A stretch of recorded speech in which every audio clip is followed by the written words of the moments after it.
Destaques finais do Jornal da Manhã, professor Marco Antônio Villa.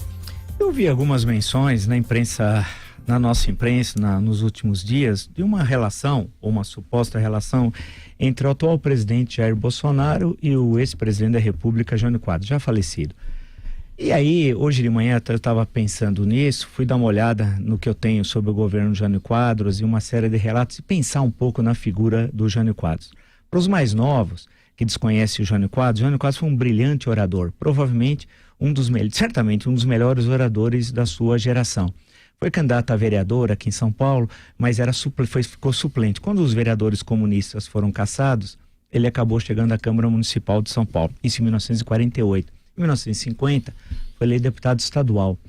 Sempre bateu muito na tecla no combate à corrupção. Em 53, foi candidato a prefeito de São Paulo, que foi restabelecida as eleições diretas para as prefeituras das capitais. E ele concorreu quase sozinho, né?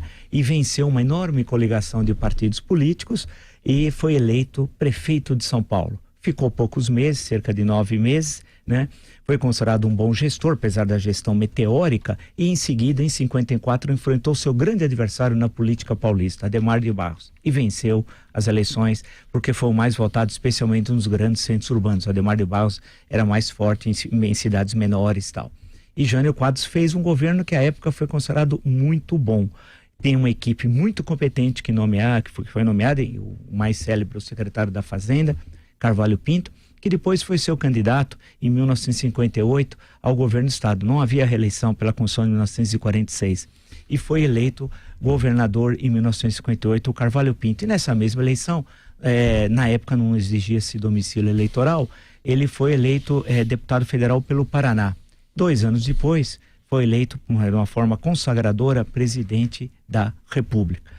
Assumiu em 31 de janeiro de 1961 e, subitamente, a 25 de agosto, no dia do soldado, logo pela manhã, ele renuncia à presidência da República. O caminho de Jânio Quadros foi um caminho de êxito, de participação no legislativo, muito curta, muito breve, de êxito administrativo, foi um excelente governador de estado, elegeu o sucessor, um excelente governador, Carvalho Pinto, e sempre foi marcado pela oratória muito competente, pelo conhecimento do vernáculo, por conhecimento da história do Brasil. Esse Jânio que eu estou me referindo não é o Jânio dos anos 80, quando ele volta à política, aí já é um Jânio caricato, eu estou falando no Jânio reformista, o Jânio Quadros reformista. E que, quando foi presidente da República, foi muito original. Pegou um momento assim de muita tensão política, mas não de problemas econômicos. Em 1960, ele venceu a eleição contra o candidato do governo Marechal Lott, foi uma grande eleição, Marechal Lott versus Jânio Quadros. Tinha também o Adhemar candidato, mas a polarização, porque não havia 2 turnos, foi entre o Marechal Lott e Jânio Quadros. O Brasil cresceu em 1960 9,6%. Vocês não entendem? E mesmo assim, a oposição ganhou, porque o Jânio Quadros era o candidato da oposição. Por isso que precisa tomar cuidado com aquelas leituras que, quando dá dificuldade econômica, ganha a oposição. Não é o caso. O Marechal Lott perdeu porque era um fenômeno eleitoral, o Jânio Quadros, e considerado até então um brilhante administrador público. No ano seguinte, quando ele assume a presidência, nomeou Clemente Mariani ministro da Fazenda. Tentou umas discussões que envolvia a tal de verdade cambial, uma série de questões que não vale a pena comentá-las agora, mas o que interessa é que está uma disputa política e mesmo com a sua renúncia, o Brasil cresceu em 1961 8,6%. 8,6% o crescimento do produto interno bruto. E Jânio Quadros vai renunciar de forma súbita. Nunca ficou claro. Há um grande livro, o melhor, sobre a renúncia do seu secretário de imprensa, o maior jornalista político da história do Brasil, Carlos Castelo Branco, o Castelinho, a renúncia de Jânio. Você encontra isso foi editado por várias editoras, inclusive pelo Senado Federal.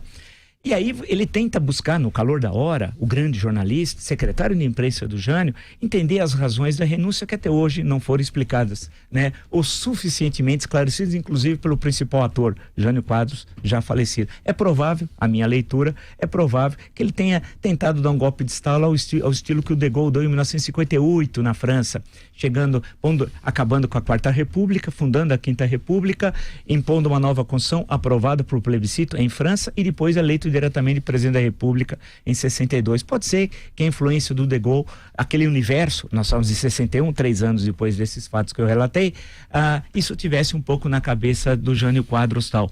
Mas por que eu estou tentando fazer esse paralelo? Porque eu li muito isso na imprensa e acho que esse paralelo não existe. Em todos os campos. Primeiro, porque o Jair Bolsonaro não tem experiência administrativa nenhuma. Segundo, que foi um deputado do baixo clero, sem nenhuma importância durante 28 anos. Terceiro, que é um péssimo orador. Jânio era um brilhante orador. Quarto, que não tem preparo para o exercício da presidência da República. Jânio tinha. Tinha problemas de outras ordens, mas isso é outra história. Mas tinha preparo, tinha estudo e nomeou. Só para ver uma diferença entre os dois, sabe quem ele nomeou ministro das Relações Exteriores? Afonso Arinos de Melo Franco, que adotou brilhante intelectual da UDN, grande intelectual, grande político, né? E que criou a política externa independente, em que o Brasil tinha uma posição de independência em relação às duas potências, Estados Unidos e União Soviética, de absoluta independência. E olha o avanço do Jânio.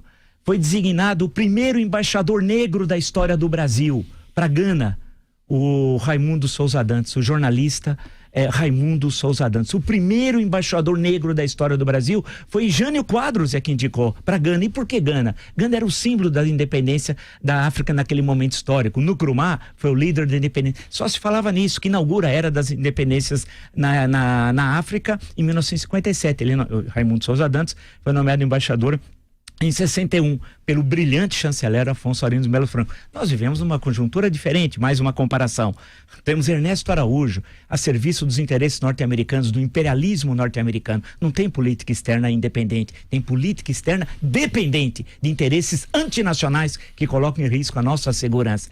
Portanto, esse paralelo não pode existir. No campo econômico, eu citei 61, apesar de tudo, teve 8,6 de crescimento econômico. Citei as relações exteriores, citei a figura do político, a compostura, o decoro, né, daquela figura, o conhecimento histórico, conhecimento da língua, a capacidade oratória.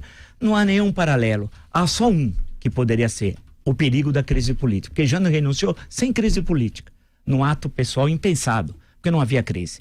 Tudo que ele mandou para um congresso de importante foi aprovado. Houve um ou outro probleminha, mas de importante foi tudo aprovado. O perigo que nós estamos vivendo agora é outra coisa, que não se compara com a figura de Jânio Quadros. É nós aprofundarmos uma crise política de forma irresponsável e jogar o país num buraco econômico que dificilmente ele vai ter saída a médio prazo. Portanto, nesse sentido de comparação, Jair Bolsonaro e Jânio Quadros, não há nenhum paralelo.